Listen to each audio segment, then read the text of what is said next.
我自己研究咗好多關於宗教嘅嘢啦，關於一啲哲學嘅嘢啦，關於一啲心靈方面嘅嘢啦，係因為我覺得我哋每一個人都可能每一個人看似大家都好健康，可以好如常咁樣去工作，但係我都知道其實每一個人心入邊，你哋每一個人都一定有一個一啲好唔好嘅一啲時候。咁其實真係除咗身體之外，都希望大家嘅心理都可以越嚟越好，係啊，因為我哋有一個好嘅心理，先至會有一個好嘅身體；我哋有一個好嘅身體，先至可以繼續行更加遠嘅路。所以係咯，希望在場嘅每一位喺呢個演唱會嘅你哋，喺今晚可以稍為療癒到少少你哋。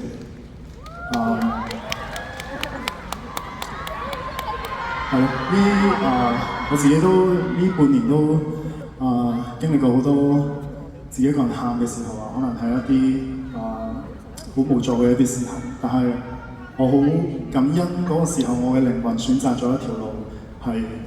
可以令到自己變得越嚟越好，而我而家都繼續堅持緊，所以我都好感恩當初嘅我，可以令到而家嘅我有呢一個俾到少少力量大家。